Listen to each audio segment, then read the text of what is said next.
Get work. Do you need me? Okay. Welcome to the regularly scheduled meeting of the Community Development Committee for today, May 13th. I've been joined by council members Warsami, Reich, Fry, Quincy, and Kano, which is a quorum of the committee. We have on our agenda today 14 items. I'll first note that we're going to postpone for one cycle items 12 and 14. Neither of those items are ready to go at this moment. Are there questions about the motion to postpone items 12 or 14? Seeing none, on the motion to postpone, all in favor signify by saying aye. Aye.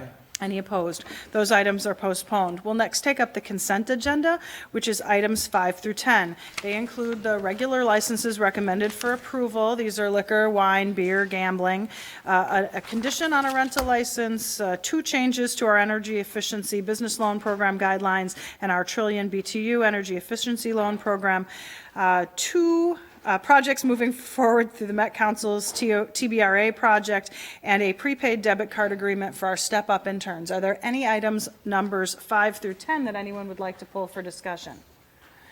Seeing none, on the motion to approve the consent agenda, all in favor signify by saying aye. Aye. Any opposed? That item is approved. We'll then move on to item number 1, which is a land sale at 2406 McNair Avenue North and part of 2410 McNair Avenue North. Ms. Oates, welcome. Madam Chair, how are you this morning? Very good. And it's afternoon, isn't it? Lost my day. The city of Minneapolis purchased 2 large properties. The drawing is in your packet. I can put it on the screen if you'd like, if I can figure out how to do that.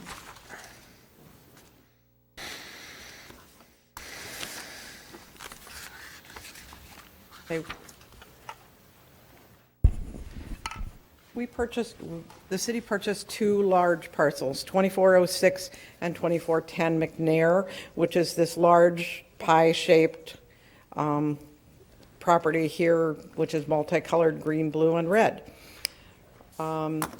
The house at, the house at 2414 23rd has a driveway and a shed that is encroaching on the city's existing property. The city staff has worked with the planning department staff, has done lot line adjustments for these 2 side yard sales. The house at 2327 did not had a very small lot and wanted green space, and is subject to a large amount of foot traffic coming across their parcel due to this large vacant lot here.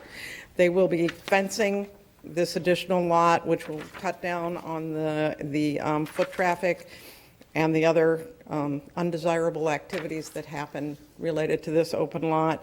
The sale of this 614 square feet to 2414 will remove the encroachments on the city-owned parcel, and this will leave this large red parcel in the middle that the city will continue to own, which is approximately 15,000 square feet, which will be marketed for single-family or for development in the future.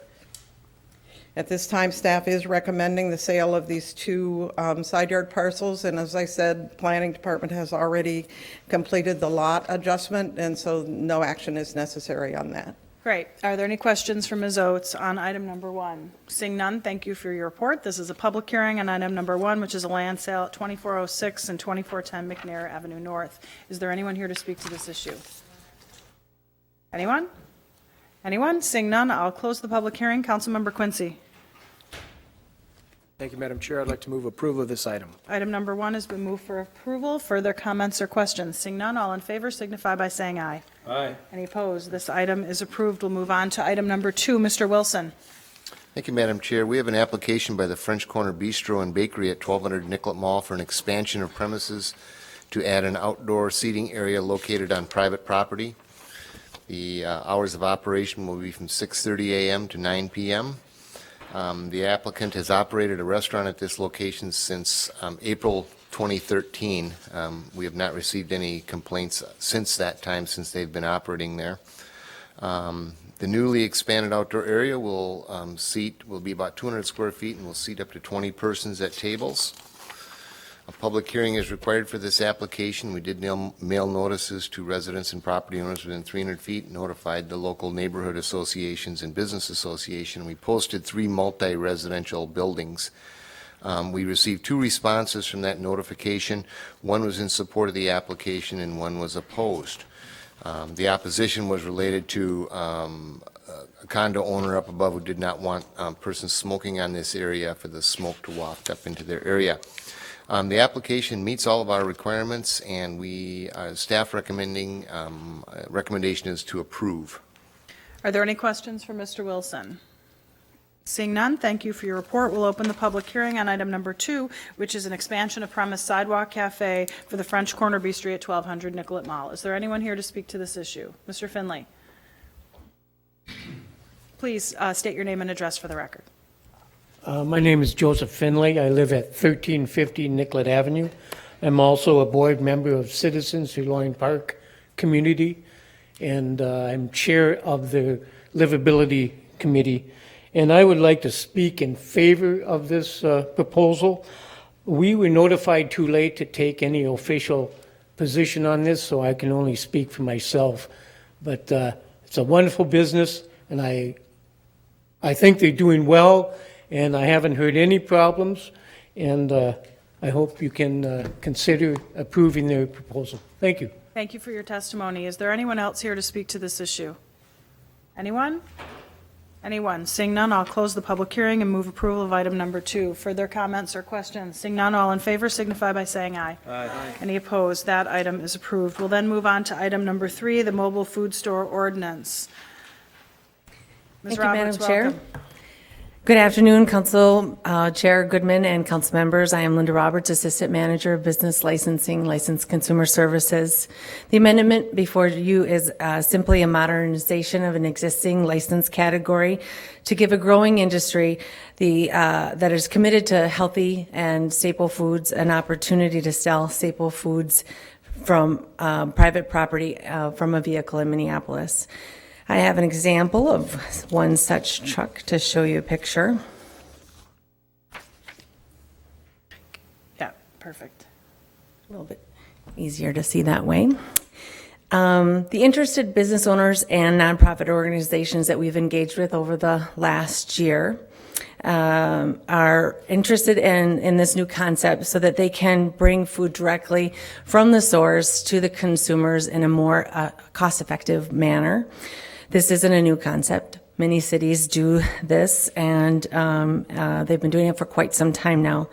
The Minneapolis Food Council made this a priority for their work, to work with us to see this forward. And I'm joined by Gail Press, the Sustainability Director, if there are questions about this.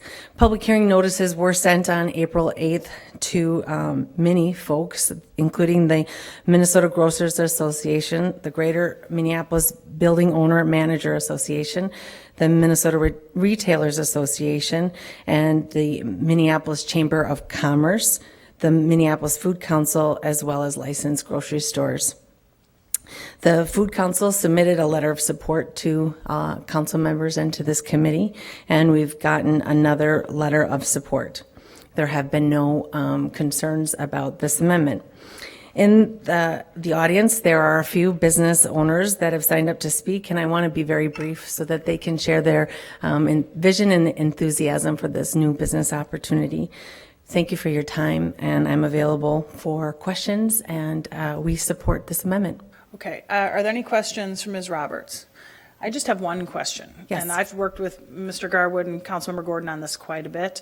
I'm just interested in how this will get to people who are in food deserts or in places where they can't get healthy produce. How do we know these trucks aren't going to be sitting in Linden Hills where people already have access?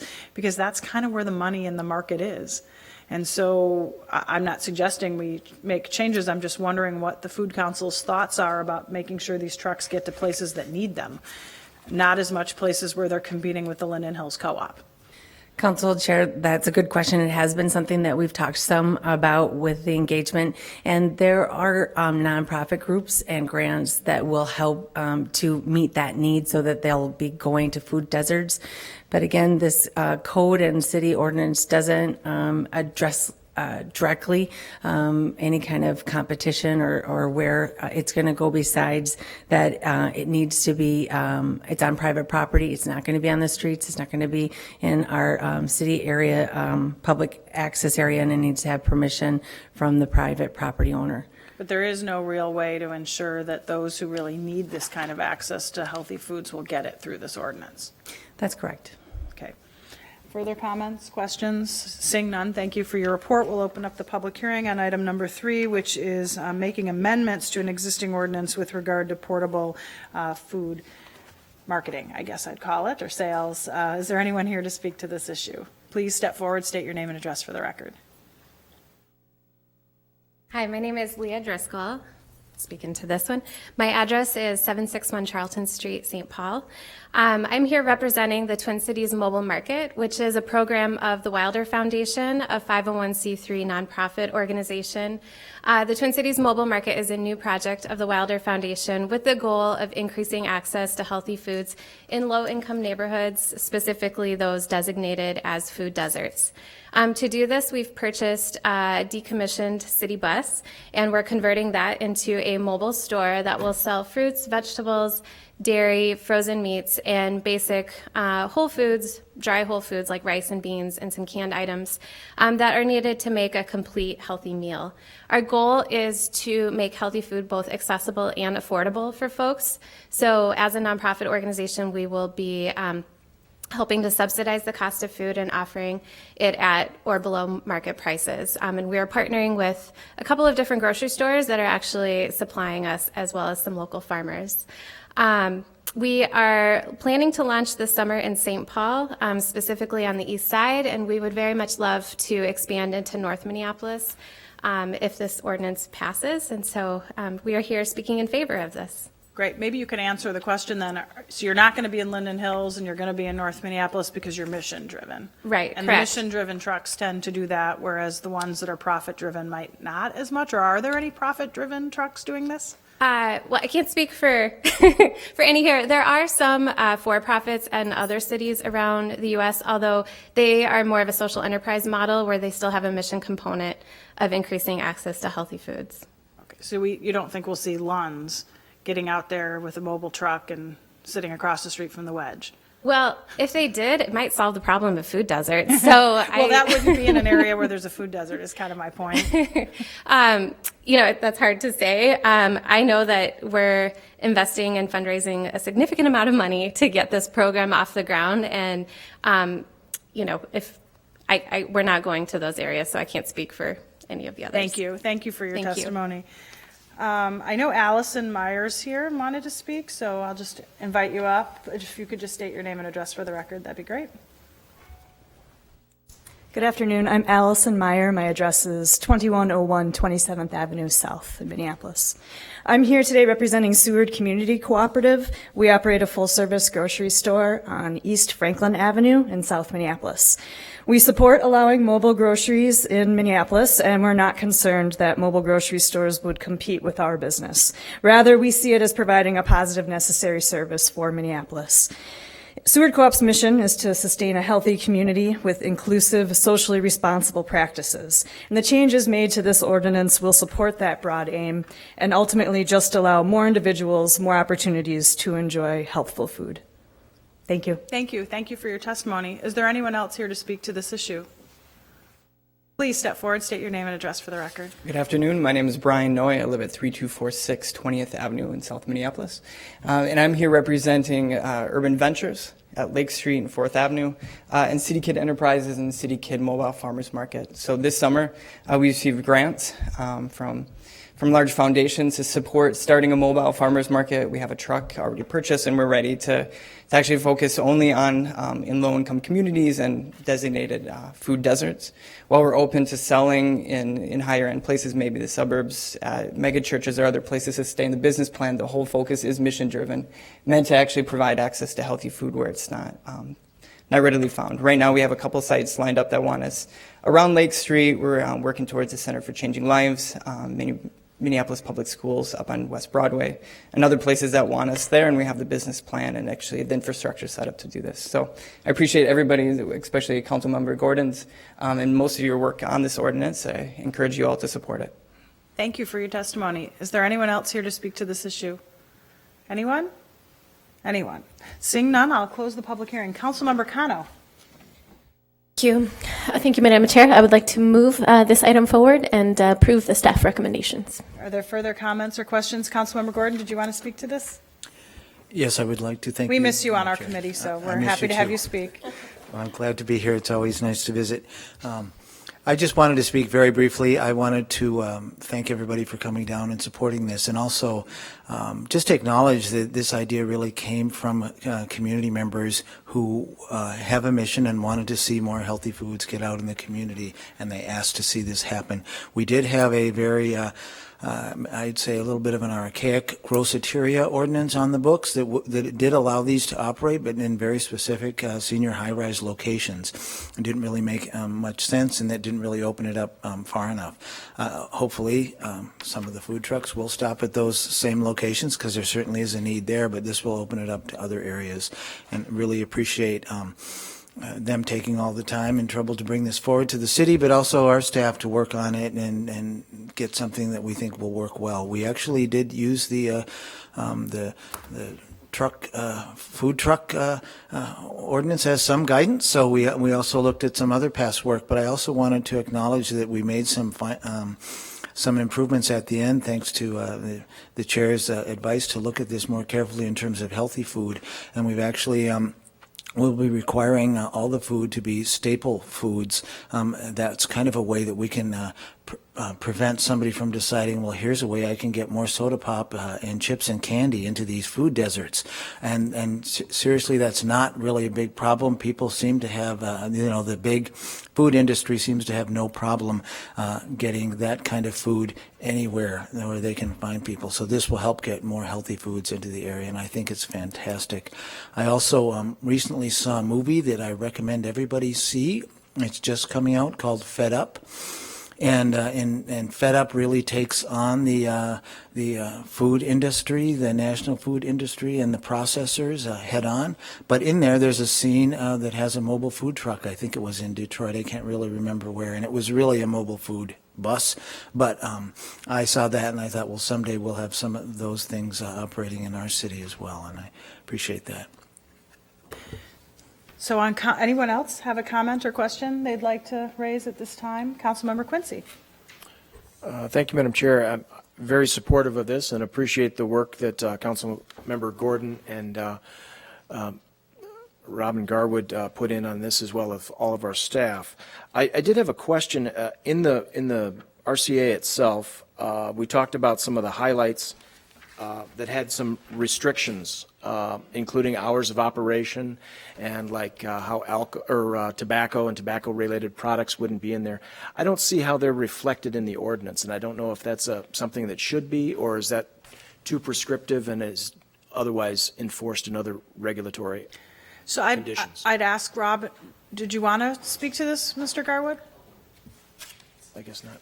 He's going to send you an email. Okay. That's what I just heard. Councilmember Gordon, did you want to comment? Yeah, I believe they are in the ordinance, and perhaps Ms. Roberts can I'll give us just the speak to citing it really faster than I quickly. can. They are, and it is contained in the ordinance, Councilmember Quincy. It's 295-115 restricted hours. And then with the amendments that they talked about earlier that require that it only be staple foods, I think it manages both of those things. Those are the only things that can be sold, and those are the restricted hours. Well, I'm very pleased that they were captured, and I'm sorry I missed that, but I understand that. It's important to really highlight that, as you did in the report, but I'm glad they're reflected in the ordinance and look forward to that. Thank you. Further comments and questions? Seeing none, all in favor of the motion to approve signify by saying aye. Aye. Any opposed? That item is approved. Councilmember Frye would like to be recorded as voting aye. Yes. Okay. So we'll then move into our one quasi-judicial hearing, and I'll turn the chair over to Councilmember Frye. Thank you, Chair Goodman. We have just one item, which is number 4. It's a rental dwelling license for 2431 Chicago Avenue, 2519 15th Avenue South, and 1005 19th Avenue South. The owner is Abdulaziz Sheikh, and I believe Ms. Dowling is here to present on behalf of for the staff report. Good afternoon, Madam Chair, committee members. The respondent, Abdulaziz Sheikh, has been involved in 2 revocation actions in the past 5 years for the properties located at 1218 26th Street East and 2628 13th Avenue South. The city is seeking revocation of Mr. Sheikh's rental licenses for his remaining properties based upon him not being in compliance with licensing standard 13 of 244-1910.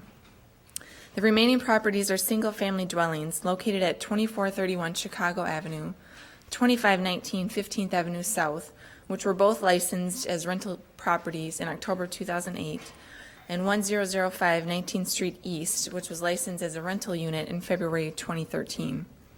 The property located at 1218 26th Street East, licensed in May 2010, identified Mr. Sheikh as the rental contact.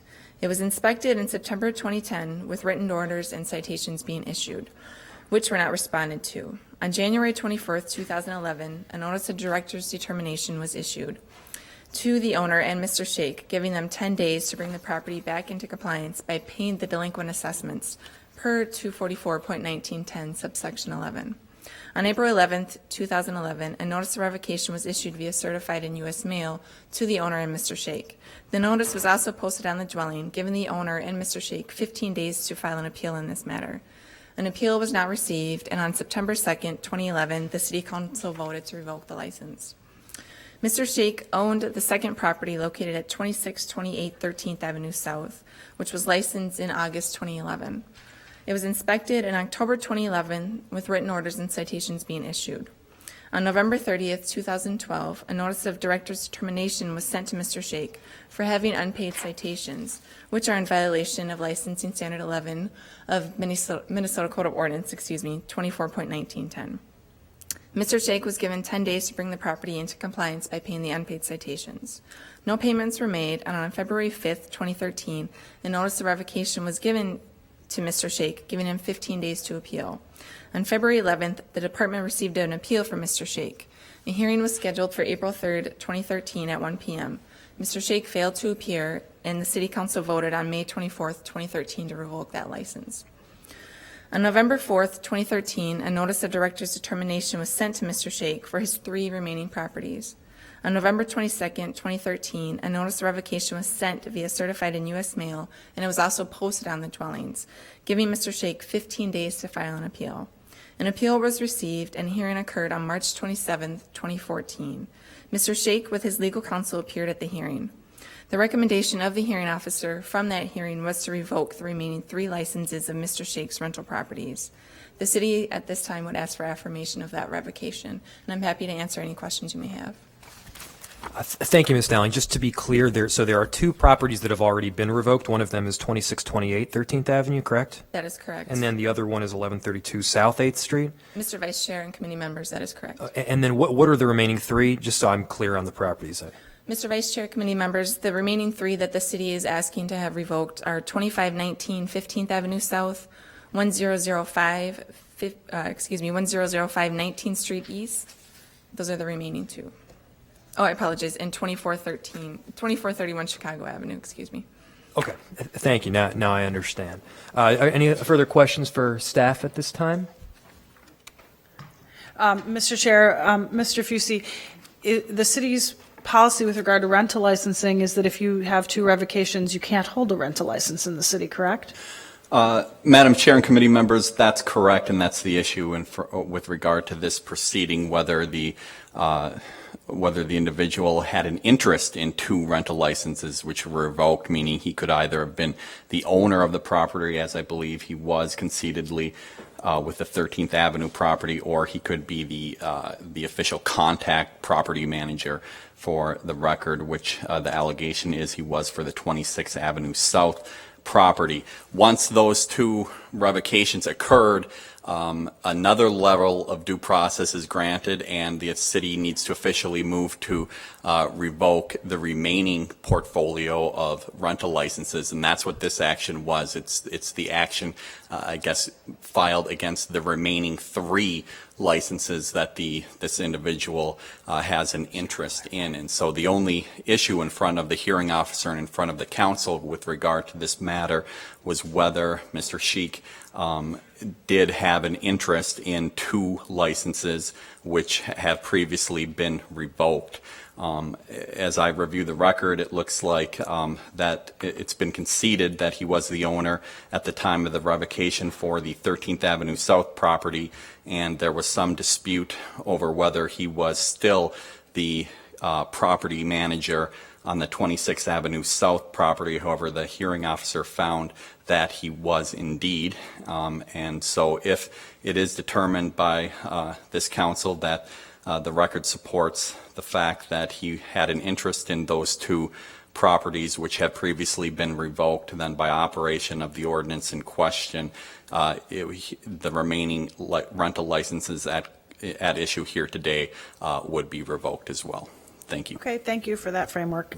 And Ms. Fuzzy, I just have a couple questions as well. So following the revocation of the first 2 properties, did he subsequently show up to to appeal the revocation of the entire license in the final 3 properties? Mr. Vice Chair, that is my understanding, and that's what the record reflects. He did appeal that and appeared with counsel in front of a hearing officer to contest this action, which focuses on the remaining 3 properties. And he did, I believe the record reflects, put forward a defense that he was no longer the property manager on the 26th Avenue South property when it was revoked in 2011. However, again, if you look at the record and specifically the findings of the hearing officer, that defense was considered by the hearing officer but rejected for the reasons explained, I believe, beginning on page 6 of the hearing officer's findings. But certainly, argument can be made today by the counsel for the landlord with regard to that record. You said it's on page 6 of the findings of fact? Mr. Vice Chair, yes, on page 6, paragraph begins with, this court finds the testimony of Janine Atchison to be more credible regarding the issue of whether Abdulaziz Sheik continued as the property manager, person responsible for the maintenance and management of the property located at 1218 26th Avenue South at the time of the license revocation. That's the area in the findings that it appears that the hearing officer has addressed the defense that was raised by the landlord in this, or by Mr. Sheik in this matter. However, of course, the entire record is in front of the committee, and Mr. Sheiker's counsel can make arguments why they might not agree with that finding of the hearing officer. Thank you, Mr. Fussy. Before we jump into hearing from either the owner and or his representative, there's an introductory statement that I will read. This is a quasi-judicial license hearing for which this committee is limited by law to hearing argument from the property owner or the owner's representative, but is prohibited from considering any further evidence or taking any further testimony. What this means practically is that you're required to limit your comments to arguments specifically addressing the evidence or testimony introduced before the hearing officer, which is part of the record that is already before us. You may not offer, and we may not consider, any new or additional evidence based solely on this existing record and the arguments that the parties make today. The City Council may affirm, modify, or reverse the recommendation that is before us. Is Mr. Sheik and/or a representative here on his behalf today? Come on up. Please state your name and address for the record. Good afternoon. My name is Daniel Kennedy. My address is 4103 East Lake Street in Minneapolis. Good afternoon to you, sir, Good afternoon. to committee chair, and to all the council members. I'm here representing Mr. Sheik, who is to your right in the front row, regarding this revocation action. This is about 3 licenses, as you already know. This does not concern any problems that are actually present at any of these 3 addresses. There was no allegation at the hearing that there was anything wrong with the license or with the properties themselves. This is strictly an action under Ordinance 244.1910 that says that if you have an interest in two properties that have licenses revoked, then you may not hold or be licensed to rent a property. Mr. Sheikh does acknowledge that he owned one property, that's the one on 13th Avenue South, where the license was revoked, and he had some conversations at that time with Ms. Atchison and others at the city. He did appeal, but then didn't go to the hearing, and so that was revoked. The big question is about this second property. It's at 1218 East 26th Street. On that property, Mr. Sheikh is not the owner. The owner and the licensee is a Mr. Jamal, and Mr. Jamal's license application lists Mr. Sheikh as the property manager, the contact person. And so then there's a question, is that an interest? Because that's the word that the ordinance uses. If you have an interest in a property, is that an interest that can prohibit you from holding other licenses? Well, of course, mortgagees have interests in properties, tenants have interests in properties. This is a different sort of interest, and the city is alleging that being a property manager is an interest sufficient to satisfy this. I would argue that really only the licensee is the one who would have an interest where you could revoke their other licenses. But the hearing focused on the facts regarding whether Mr. Sheikh was actually the property manager. Yes, he was listed, and yes, he had agreed to help Mr. Jamal out in managing the property. But then Mr. Jamal started receiving notices about violations, non-structural things that needed to be fixed. Some were sent to Mr. Jamal, some were sent to Mr. Sheikh, and there was a coordination problem, and Mr. Sheikh telephoned Mr. Jamal and said, I'm done, I'm resigning as the property manager. This was at least 6 months before the revocation. This was not done in writing. Had I done it, being a lawyer, I probably would have done it in writing, but this was done between two people who knew each other, and they did it verbally. There's an ordinance, 244.1840, that says that if a licensee's property manager is no longer the property manager, that licensee has to reapply, has to get a new license with a new property manager. Mr. Jamal didn't do that. It's not an obligation of the person who was listed as the property manager, it's an obligation of the licensee. And so the city did not change its records because Mr. Jamal did not apply for a new license.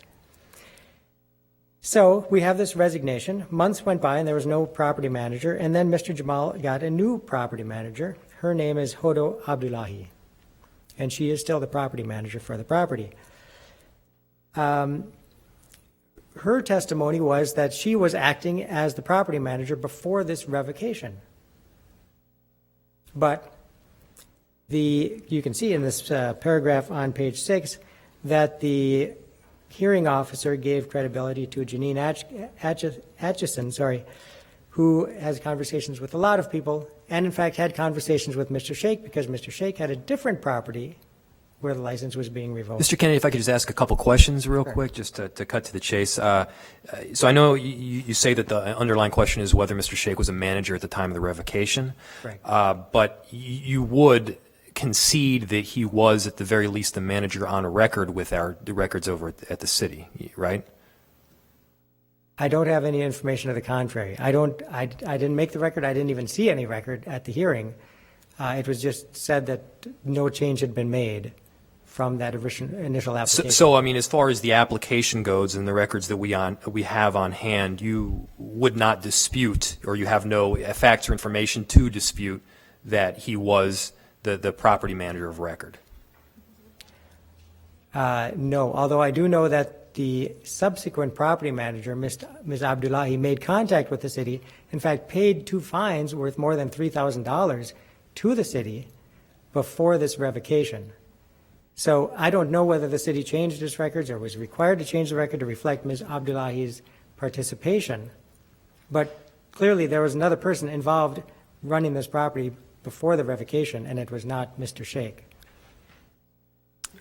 Councilmember Good. Mr. Kennedy, it's not the city's responsibility to change the rental license. It's the owner of the property's responsibility and/or the person who puts their name on allows their name to be put on as the property manager. Isn't that correct? Specifically, it's the owner. It's not the But property if manager. your it's the owner. client didn't want their name on it, they should have come down and taken their name off. You're somewhat suggesting the city's supposed to be reading the minds of the owners and managers to determine who's in charge. All we can do is figure out what they tell us.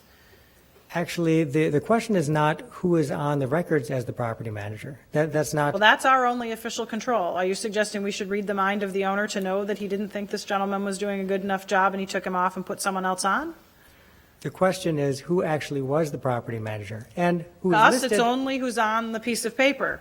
Who is listed might be evidence of that, but it could be that there's other evidence that shows, although the record shows that, although that person's name is there, their name should not be there. Somebody else's name should So we be have there. other evidence on the record right now, so I'm just reading. Ms. Atchison testified that she spoke with Mr. Sheik several times after she initiated the revocation process in January of 2011, including a conversation the week prior to the City Council Committee voting to revoke the rental license on August 8th, 2011, in which Mr. Sheik requested additional time to pay the unpaid fines at the property. Ms. Atchison also spoke with Mr. Sheik after the revocation notice had been posted on the property, with Mr. Sheik inquiring as to what steps would need to be taken to reinstate the rental license. This sounds like the actions, or at least the words of an individual that was managing, or at least had some input on the property, wouldn't you say?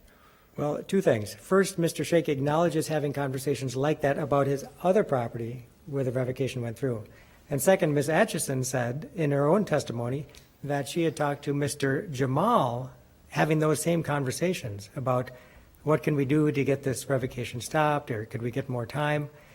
And I think the way that her testimony came out was conflating the two conversations, or the three conversations maybe, and making it sound as though she had had the conversations with Mr. Shake at that time, when at that time, even before that time, Ms. Abdullahi had already paid those fines. So she was already on the job as the subsequent property manager. And there would be no reason for Mr. Jamal to call if Mr. Shake was still the property manager. So again, I'm looking at, this is a notice sent out as of September 16th, 2011, notice to owner and contact person, final decision for rental license. It was sent to both Jamal as well as Sheik. I mean, so clearly the notices were going out to everyone that was involved. And, to the extent that Mr. Sheik was not the party that should have been getting these notifications, I mean, I think it's incumbent on him to go down to, and make sure that he's removed as the owner / manager, and certainly shouldn't be having conversations with the city about that. Do you have anything further? Yes, I'll respond to that. Or perhaps if it were me and I knew that there were ramifications that might come later, and I thought, this is the way I would deal with it. But what Mr. Shake did is he sent the letters back. That's what he did. He sent the letters back to the city because he said that I'm not dealing with that property, and to some people that is enough. That's to say you've got the wrong person. Do you have any further you want to clarify anything else from the previous record? I will say that this whole paragraph on page 8 overlooks the fact that Mr. Jamal submitted evidence that the resignation had taken place months before the revocation. Ms. Abdullahi testified that when she came on, which was right before the revocation, there hadn't been a property manager for months. And Mr. Shake himself testified that it had been many months before the revocation, closer to the timing of the notices that came out, the correction notices. He said, that's when I resigned, not later at the time of the revocation. So all that testimony. So I understand doesn't that's show what up Mr. there. Shake testified to. Do you have any corroborating evidence as to whether he was the manager or was not the manager at the time of that second revocation? Yes, we have the property owner who says that he was not. We have Ms. Abdullahi who says that not only he was not, but she was. Did you submit any yes. documentation at all? They presented evidence. Ms. Abdullahi was actually there to testify. And the administrative law judge testified found the opposite, and found so we're stuck with what is based on the record. But I'm just making clear here, and I haven't seen anything and looking through the packet, but there wasn't any documentation saying this you're not in charge of managing this property, I mean, which is kind of a serious thing that generally speaking you would document. There's no documentation like that on the record presently? The only thing that could be is there was a record of payment, two payments that were made, the $3,000 roughly. And Ms. Atchison testified that Mr. Shake made the payments, although she acknowledged that she was not there when the payments were made and didn't talk to anybody about those payments being made. She just assumed, and she was allowed to testify to that. Well, Ms. Abdullahi testified that she made one and her mother made the other.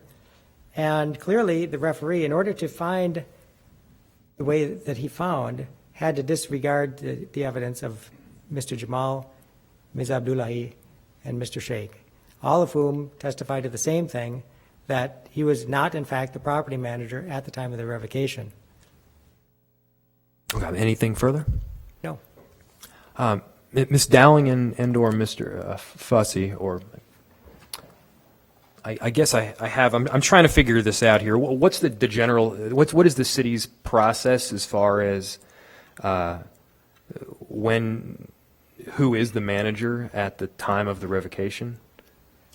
Mr. Vice Chair and committee members, I defer to Ms. Dowling on exactly what that process is, but certainly those records can be updated at the counter or in a various number of manners. I would note that the ordinance that deals with the rights and responsibilities of the property manager or contact person, and that's ordinance number 244.1840, subsection 3, specifically does say that that person must affix his or her notarized signature to the application, thereby accepting joint and several responsibility with the owner, including any potential criminal, civil, or administrative liability for the maintenance and management of the premises. And so the act of signing on to become the property manager carries with it a significant legal burden and legal duty, and certainly it's those records which the city relies upon to establish where notices go and who is responsible for dealing with a property. But I'll defer to Ms. Dowling to speak to what those processes might be to updating or changing that information. Thank you, Mr. Fussy. Ms. Dowling? Mr. Vice Chair, committee members, Mr. Fussy is correct. If Mr. Shake was not the property manager at the time that the revocation action was started, he should have updated the city with that, as well as the owner notifying the city of the new property manager, which neither one of those things had happened. And I would just further like to remind you that we did post this property that the attorney and Mr. Shake are claiming that he was not the representative for or the owner of, and no appeal was received for that action. So, and again, the City Council revoked that back in September 2011. So the posting was made on the property itself. Mr. Vice Chair and committee members, that is correct. Thank you, Ms. Dowling. Councilmember Reich. Thank you. And this is a question that was raised by the representative to the managing property person.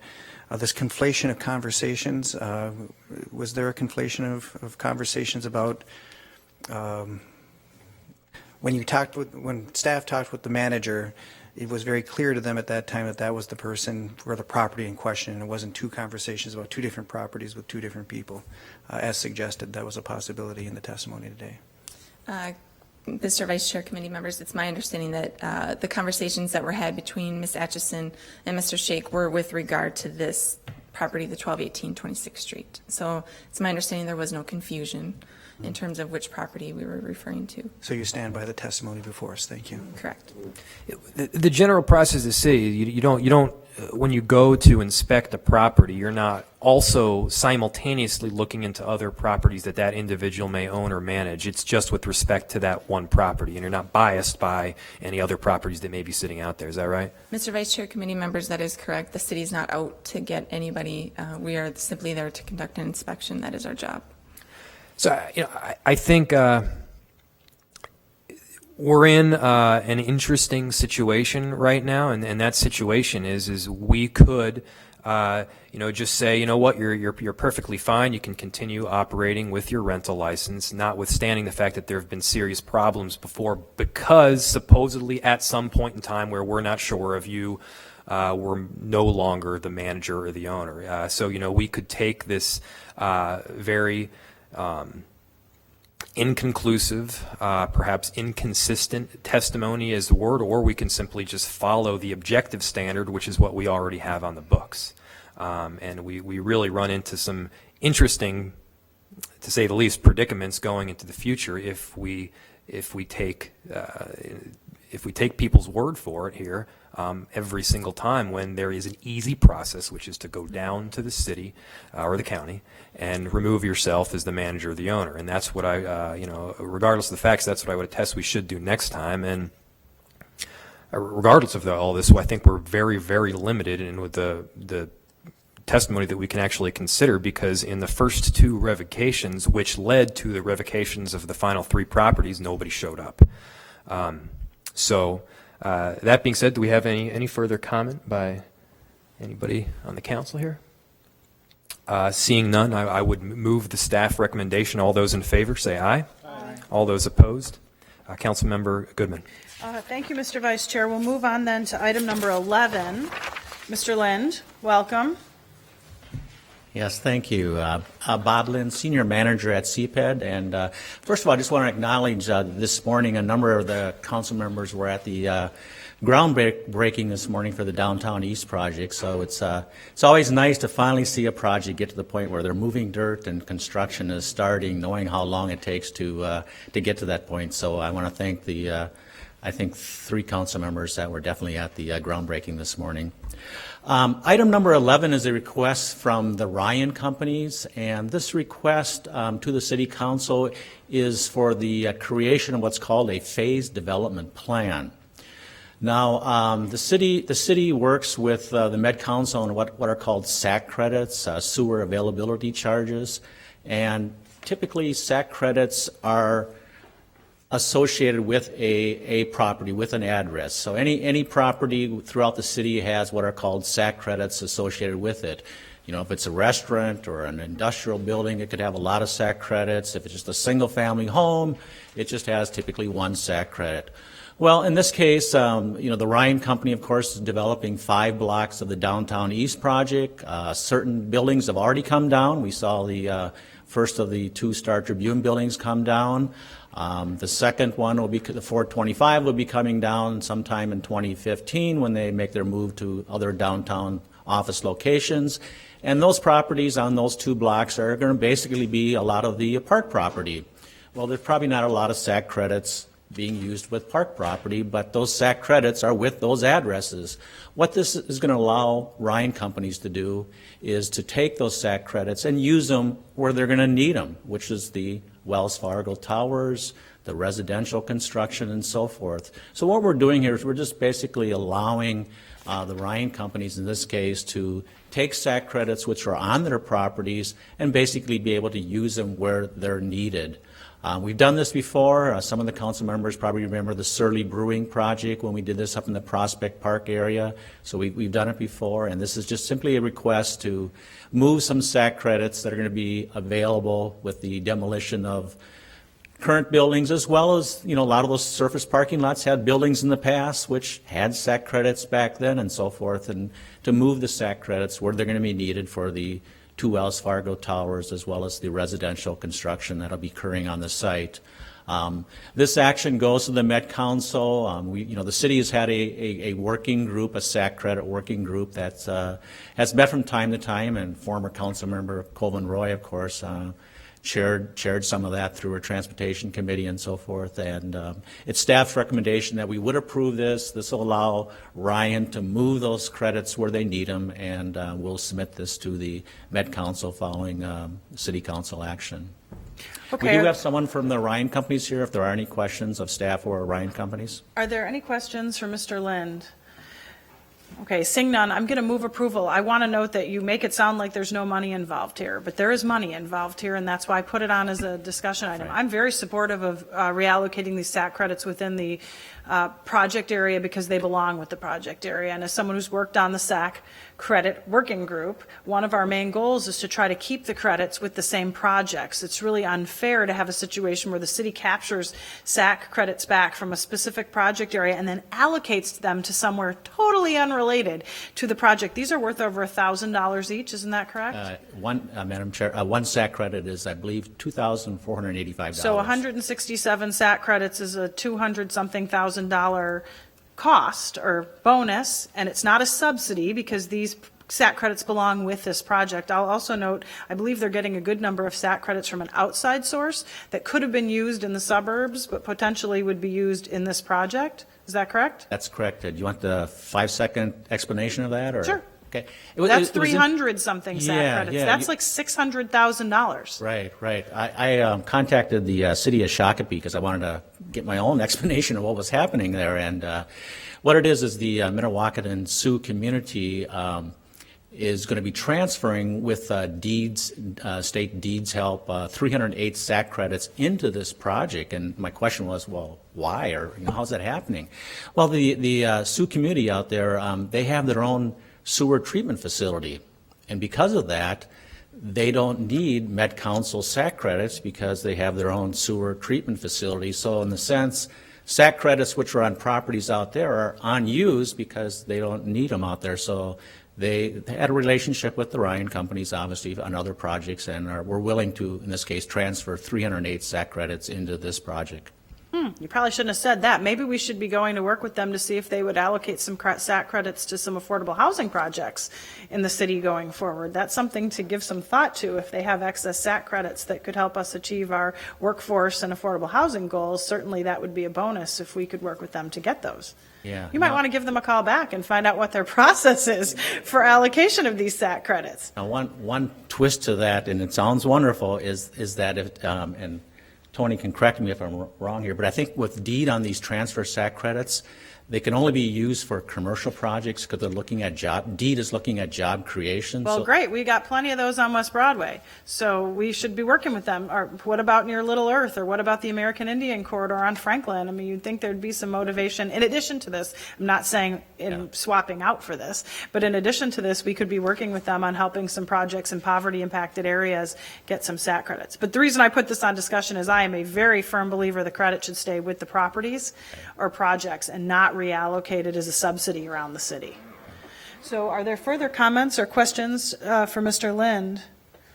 Seeing none, on the chair's motion to approve the staff recommendation, all in favor signify by saying aye. Aye. Any opposed? That item is approved. Thank you, Mr. Lind. Our remaining item is item number 13. I'll note Mr. Johnson is here from the Convention Center to tell us this good news. And before we start, I just also want to point out that Kevin Carpenter is our representative on the design review panel, along with Jeff and Steve Mattson at AEG, and has put immeasurable hours into this project, and we appreciate your good advice and thought on this, Mr. Carpenter. Mr. Johnson, welcome. Thank you, Madam Chair, committee members. This is an exciting day for the Target Center and those of us involved in the Target Center renovation. Last November, the City Council approved a term sheet for a $97 million renovation of the Target Center. And that renovation will be a 50-50 partnership, a public-private partnership between the city, Minnesota Timberwolves Lynx, and AEG, who is the operator of the Target Center. The project is managed through a design group, and Madam Chair talked about the city's members of the design group. There's also 3 members from the Timberwolves Lynx. We are joined today by one of those members, Ted Johnson from the Timberwolves Lynx is here today. Also, the council put forth Council President Johnson and Committee Chair Goodman to be a part of a selection committee for the architect and the construction manager. Today I'm here to talk specifically about the selection of an architect for the Target Center renovation. The selection committee received 9 responses to our request for proposals. The 9 responses were from a who's who of the architectural community, both nationally and locally.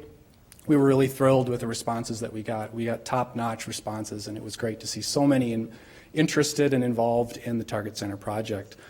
From those 9, we had a very difficult task of reducing down to 4 firms that we then brought through an interview process. A few weeks ago, we did this interview process. Each finalist brought great information, great relationships with subcontractors to the meetings, and again, it was a very difficult decision. But I will note that it was a unanimous decision by the selection committee, and that unanimous decision is to recommend to the city that we hire Architectural Alliance with Sink, Combs, Delphlis to serve as the architect for the Target Center renovation. The team of Architectural Alliance and Sink, Combs, Delphlis brings local and national expertise along with incredible, impeccable credentials. Architectural Alliance has been collaborated with a lot of different firms locally. Those of you that know that they were collaborating on the Guthrie Theater. They also collaborated on the Central Library. Those are two great buildings. And St. Combs Delphlis is one of the premier entertainment venue designers in the country. Their proposal was extremely competitive and demonstrated a keen sense of our goals and budget. And one thing that we really enjoyed was that they looked at our budget and they gave us pictures. They weren't just pretty pictures, but they were pictures that were rooted in our budget and that are possible to do. They also had a superior proposal on how to solicit community input and how to better integrate the Target Center with the surrounding neighborhood. They were extremely focused on designing with the event guest experience in the mind, and they actually did a very, very good job of understanding all of the unique challenges that the Target Center presents operationally and trying to fix those challenges for the operation to make us a more competitive building, not only for sporting events, but also those non-sporting events that we compete to bring to the city. From a sports venue standpoint, St. Combs Delphlis really provided a compelling case study for us in the renovation that they did at the Chesapeake Energy Arena in Oklahoma City. This was a project that is very similar to what we are proposing for the Target Center, and they pulled it off, and it was a great project, and we will learn from that going through our project. They also proposed a design team that will meet our MWBE goals and hopefully exceed those goals. So for these many reasons, I request authorization to negotiate and enter into a contract with Architectural Alliance with St. Combs Delphlis for the architectural engineering design services associated with the renovation of the Target Center. At this point, I will pause. And we have some exciting pictures, renderings. They are draft renderings. So, Madam Chair, if it pleases the committee, I will show those at this point and then take any questions. So before we do that, I just wanted to invite Mr. Carpenter and Mr. Johnson, if they had something and wanted to add before we release the photos of the exterior design, to say something. Because once we release the photos, that's all anyone will be interested in. So is there, and I've seen them, so I can wait a minute. Mr. Johnson and or Mr. Carpenter, either one. Madam Chair, members, council members. The only thing I would say is that, as we all know, the term sheet with the city and with AEG called for the formation of a design group. And while you put that down on paper, you never really know how it's going to manifest. And I'd just say from the team side, you know, we were extremely pleased with the collaborative nature of the process. And in our very first challenge of the formation of the design group, the very first challenge was going through a very difficult decision, and a decision that could be, I guess, a good first test for all of us. And I just want to say that we thought it was a great process. We thought it was very collaborative in nature, very respectful. And I think the council and the committee should be very pleased with sort of how that committee has come together and the way it's functioning. So thank you. So, Mr. Johnson, I'm glad you mentioned that. There was a story on the news last night, I'm not sure who they talked to, saying this has taken so long because there's been conflict. In fact, quite the opposite. I think that while there's always a healthy concern about how each side will respond, this has been nothing other than a complete partnership. I'll note, as someone who was on the selection committee, this decision was unanimous. And so that meant that there wasn't one group on either side pushing for someone else. I think we're pretty much all on the same page in terms of what the best investment is for this arena and this location given our budget. Yeah, I would agree, Madam Chair, and I think it was a great learning process. I think everyone on that design group listened with open ears to sort of everyone's concerns, and I think through the end really worked to a unanimous decision in a very collaborative fashion. So agree 100%. Mr. Carpenter, did you want to add something? Probably tell everyone that what they're going to show us is feasible financially, correct? Madam Chair, that is one of the very important reasons that I think, I know at least I voted for them, but I also want to echo all of my colleagues. It wasn't that we arrived at a unanimous conclusion from a tortuous negotiation, and it wasn't consensus coming out.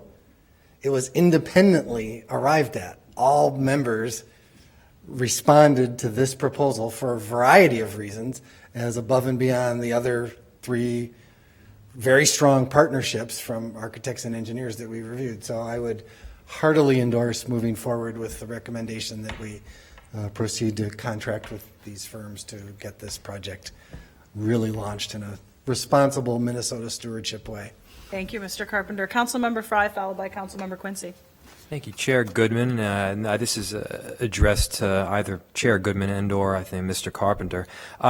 Was there any discussion regarding, certainly the financial feasibility when considering the fact that space is right next to Target Field, and if we use this space for, kind of an event center, perhaps revenues could be generated from holding weddings, bar mitzvahs, other parties there? Have we looked at that?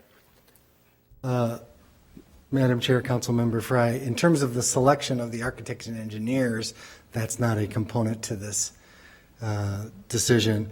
I will say, though, that we are on a relatively limited budget, and we all know that as we design this, we will be making additional choices as to where and how we invest, and some of those aspects will be key considerations in those decisions. In terms of how the fees for these particular firms factored into the decision, I will say that that was an important consideration from everybody's perspective in why this team ranked at the top of all of our votes. They aren't necessarily particularly the cheapest, but we are all convinced that we will get the best value for our dollar in architecture and engineering firms by hiring these firms. Thank you. Councilmember Quincy. Thank you, Madam Chair. And before we get to the pretty pictures part, I thought I would take my opportunity to thank, of course, our staff who've been working hard on this for the last couple of years, as well as the leadership of Council President Johnson, and in particular you, Councilmember Goodman, because as I was on the initial implementation team as well, and I think that had a real cross-section of interests, including downtown neighborhood residents and neighborhood associations, as well as builders and other venues around the area. And this has such tremendous benefit to the city of Minneapolis. And I think you guys, and specifically the staff, really carried our message with how does this benefit the city of Minneapolis. And I'm looking forward to seeing these great pictures because this is a great asset, and we're looking forward to a great investment that'll be on time and on budget, and we look forward to how all those things can come together. And I think nothing says it better than pretty pictures. So I'll yield to that. So this is step one of a multi-step process, but it does give the public a sense of what we're looking at as it pertains to the exterior of the building. So I'll invite you to go ahead and give the public a look. Thank you, Madam Chair. And I am not an architect, so I will try to describe what we're looking at, but also I think it'll be pretty clear in looking at it what we are looking at. So this is an overhead view of what the Target Center could look like, really the corner of 6th and 1st. Again, this has been an area that a lot of people have been talking about to reorient the Target Center main entrance to this corner to allow a more open feel when you come to the Target Center. I think one of the main things that we liked about this design is the amount of windows that you see, and really taking a building that right now is very closed off and opening it up so that people that are inside can see our beautiful downtown, but that also people from the outside can still see that energy of what is going on inside the Target Center. So again, a closer view of what that corner could look like. And again, you can see inside, you can see activity. It brings activity from the street level up into the actual lobby area of the Target Center. You can see pictures there of not only Minnesota Timberwolves players, but also of concerts and other events that could be. And you could, again, brand the building in those ways so that people on the outside know something is going on in the building and there's activity downtown. And then another view down First Avenue. So again, you can see this deck area that is proposed, again, to get people out and seeing and interacting with the downtown, again, allows you to be not only inside the arena but outside the arena at the same time. And those are the quick views of the different proposals. So are there any questions for Mr. Johnson? Is there anyone here from the architectural firm? They are not. I don't believe they are. Okay. Councilmember Quincy. Thank you, Madam Chair. I just wanted to highlight a couple of great points as we started this whole process. It was really important to all of us on the council that women minority-owned businesses had a stake in this, especially local women minority-owned businesses, and to have a representation at the architecture and engineering phase is unique and a strength, and I'm very pleased to see that. One of the other things we were talking about in the implementation committee is we wanted to really activate this corner. We wanted to open it up, and I think these illustrations certainly go to that point. We wanted to make it active on First Ave and on 6th and 7th, and it's really going to be helpful there. And we also wanted to really tie in the look in the whole neighborhood. And so my question is, obviously this has a connection to Target Field, and I'd like you, if you could talk a little bit about that, as well as what's going on across the street at Block E. How does this blend in a general, instead of having designing isolated pieces of real estate? Madam Chair, Councilmember Quincy, it is great that we have the Timberwolves and Lynx as part of our team because they are also helping in the redevelopment of Mayo Civic Square. And so they have been able to come to us and talk about how these two buildings can change this area and really activate the area. And so we've had great discussions on that and how we can make sure that they work together and that they're not two competing assets. I think the connection with Target Field, you will see in this picture along the 6th side, and that is what the Twins are telling us is that is a major artery for people to walk to access Target Field. And so this allows us to, again, have a better approach to Target Field, to have better views of the area, and to, again, activate that space in a better way. And so although they won't be the same designs, they will look good together. We will make sure that they look good all working together. One thing that I didn't mention is the skin of the building is proposed to change, and just as the Guthrie has a metal skin, and Architectural Alliance was very much involved in that, this is proposed to have a metal skin, and that metal, again, hasn't been picked, but it's showing here more of an iridescent metal. The way I describe it is if you, when gasoline hits water, if you know what that looks like, where there's different colors that come, that's the kind of coloring that this metal could have in a process. And so a real active, a real beautiful look, something different, too, than what we have downtown. Further comments or questions? Councilmember Frye. I'm really excited about this new design. I couldn't quite contain myself on it. The first piece is, right now when you go into Target Center, it's almost like an anthill. You head in there, you're not really clear where you are. Eventually, you come out somewhere, and you got to find your way once again. The transparency as well as sort of the visual aids, I think will really enhance the experience for the customer, but also the connection to the street will enhance the experience for your average pedestrian outside. So I think this accomplishes both, and obviously in a cost-effective way. Happy to welcome them to the ward in the city. Madam Chair, Councilmember Frye, thank you. The fun things for me, I'm very operational, so there will also be another Skyway entrance. There will also be changes to the loading dock area to enhance it so that it is a venue that not only looks better, and it is also works better and works better for the city and for the people that are using the building. So I just want to make a couple of comments. So this is an initial concept design. There is much more work to be done. The action today is to hire an architect, and this is their first look at what they would be proposing. So I want to note, it probably won't look exactly like this, but this is kind of the direction that we've given them approval to go ahead with. I will note, though, that this is something we can afford in the budget.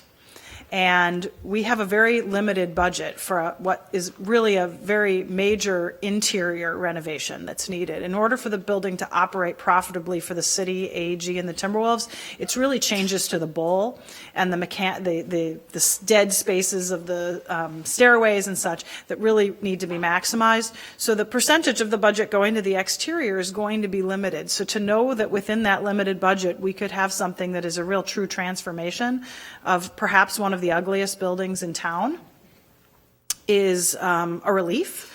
And also it's a cause for some enthusiasm. I'll note that this building is really modern, but it fits into the warehouse district really well because they've capitalized on the color palette of the warehouse district, but yet it's very contemporary enough to hold its own next to the very beautiful Twin Stadium. So I think in the end, the design team really felt that this group wasn't the most flashy, but could get the job done for the budget that we had. And it's very tempting for everyone to try to pick the biggest, the best, the most dynamic, the most expensive. And this was a group, I think, all in all, that really was focused on what can be done, under-promising and over-delivering, an experience that will make it worth renovating this building. I'll note that this team really highlighted our massive investment in the green roof. And when we made that investment, we said we want to see this building enhanced, not demolished.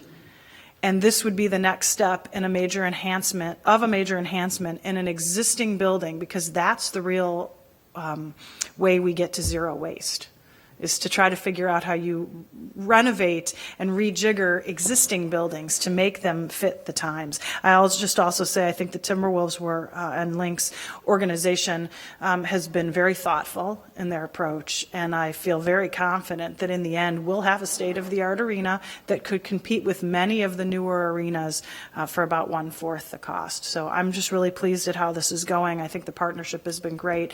It might have taken a little bit longer to get to this place, but everyone is singing off the same page of music, and that in a partnership between government and sports is a really positive thing.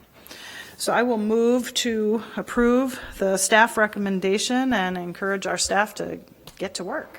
All in favor of the staff recommendation signify by saying aye. Aye. Any opposed? That item is approved. Seeing no further business before us, we are adjourned.